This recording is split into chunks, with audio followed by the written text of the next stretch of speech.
bagus ya. Berarti kalian semua sangat antusias untuk belajar. Oke, jadi karena sebelum kita melanjutkan materi kita hari ini, kita terlebih dahulu melaksanakan ice breaking. Nah, ice breaking kita hari ini adalah guru berkata. Jadi cara permainannya seperti ini. Misalkan mengucapkan sebuah kalimat. Nah, kalau dalam kalimat yang diucapkan ada kata guru berkata, maka kalian wajib melaksanakan semua yang diperintahkan. Tapi kalau dalam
demo atas kenaikan gaji, tetapi direktur tersebut menolak. Jadi terjadilah pertentangan antara direktur dan karyawan.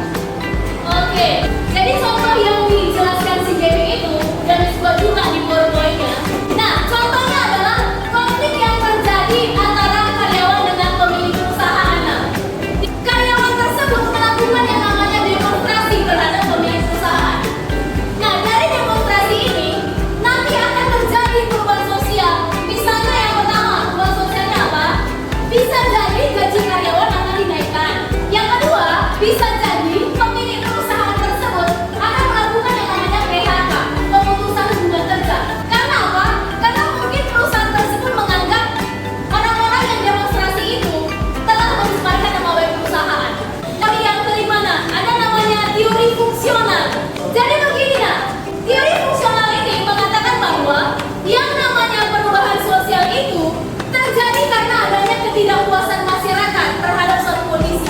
Jadi penemuan anak-anak transportasi, penemuan apa lagi yang berawal dari ketidakpuasan? Silakan. Apa? Penemuan mesin cuci, oke bagus. Nah, penemuan mesin cuci itu kan berawal dari ketidakpuasan masyarakat, ya kan? Nah, pertanyaan pertama. Nah, gambar 1, gambar 2. Nah, gambar 1 ini tahu ya kan? Celurit. Gambar yang kedua mesin pemotong padi. Oke, ada celurit, ada mesin pemotong padi. Pertanyaan Miss, siapa bisa silakan jawab? Gambar ini termasuk isi dari teori apa? Silakan ya. Isi dari teori fungsional. Kenapa kamu bilang begitu? Karena ada rasa ketidakpuasan. Oke, karena penemuan mesin pemotong padi ini berawal dari ketidakpuasan masyarakat ketika harus memotong padi menggunakan celurit. Nah, jadi begitulah kira-kira sejarah lato-lato.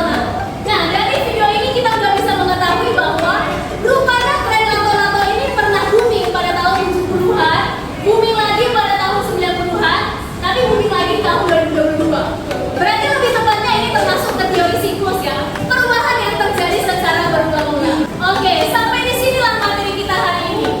Apakah ada yang mau bertanya? Silakan.